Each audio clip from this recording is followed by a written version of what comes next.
Tonight's first order of business, a reminder Canada may be not such a bad place to live after all. A measure of global prosperity that ranks Canada 5th in the world. Now, it may be worth noting that 2 of the top 5 are high-tax Scandinavian countries. The other 2 are, like Canada, relatively small economies. Maybe a large and diverse economy like the United States, which incidentally ranked 10th in the world, simply has a starker contrast between the very high and the very low. But still, it's a reminder we get a lot of our pop culture from the U.S., but our prosperity may be very much made in Canada. Welcome to The Exchange.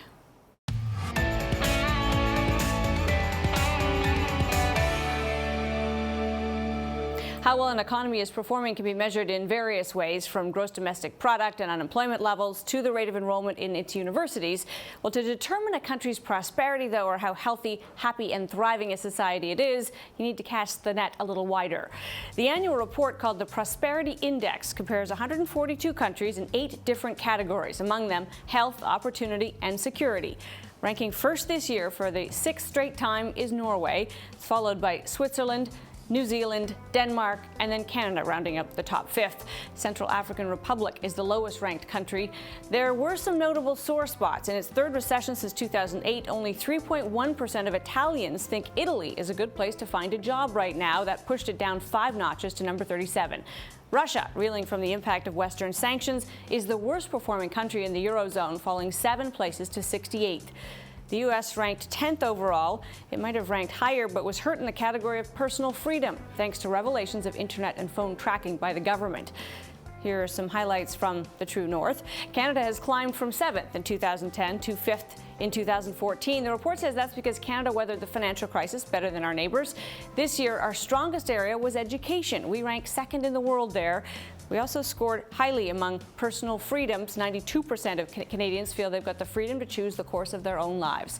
Our worst performance is in entrepreneurship and opportunity, where we placed 17th.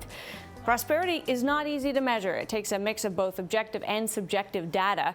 I talked to one of the report's authors earlier, Clarke from the Legatum Institute, and started by asking him which is most important when looking at prosperity. At Legatum Institute, we say both is important.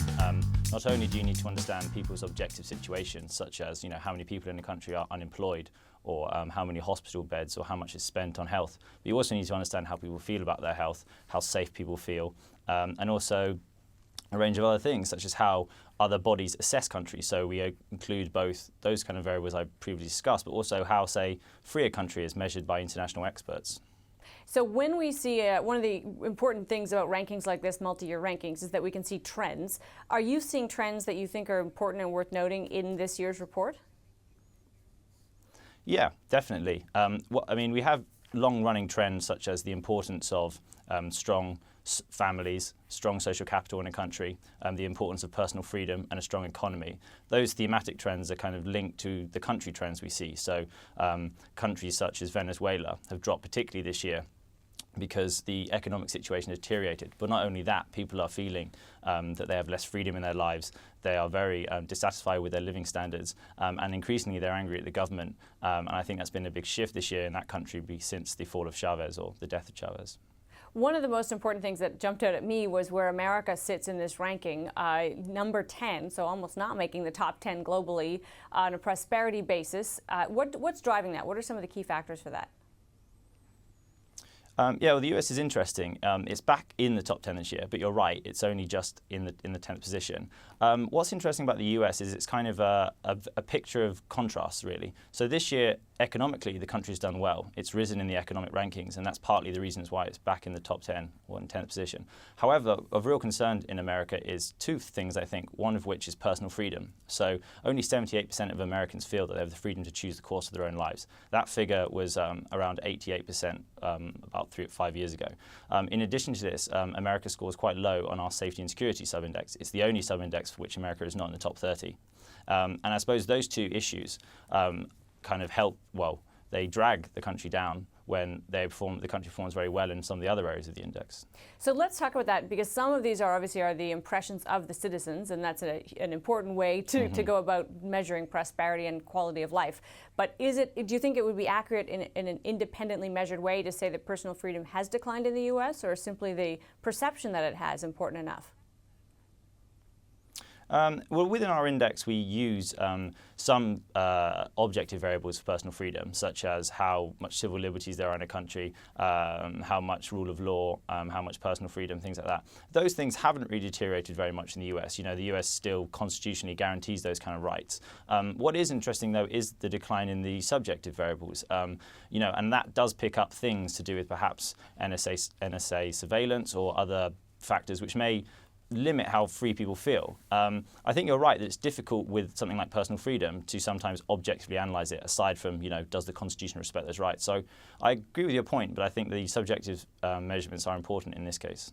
I want to ask you whether there are some of the 8 categories, whether improvement or deterioration in some is a good indicator of where we wind up overall. And I ask that because in Canada, although Canadians might be surprised by this, we rank very well, second in education, but 17th in entrepreneurship. And that might not, unfortunately, surprise a lot of Canadians. Is that sort of a, could you say, a precursor to an overall deterioration in prosperity? I don't think you can, because of the way we measure prosperity in these 8 different categories, I think that it's sometimes difficult to pick up one category as a kind of leading indicator. I think that's true for most, but I think the economy sub-index can be pretty important here. During the financial crisis, of which our data covers, we did see big declines in the economy, which had a knock-on effect in other sub-indices. So, for instance, what comes to mind particularly is the Mediterranean countries in Europe who economically struggled and in many cases are still struggling. And as a result, things like social capital and feelings about personal freedom and other aspects of that society have also declined. So I think that the reason why we use both GDP and both well-being in our index is because we feel that the two are linked. You know, material circumstances are important, but they're not the whole picture. All right, we'll leave it there, Stephen. We appreciate your time today. Thank you very much. Stephen Clarke is an economist with Legatum.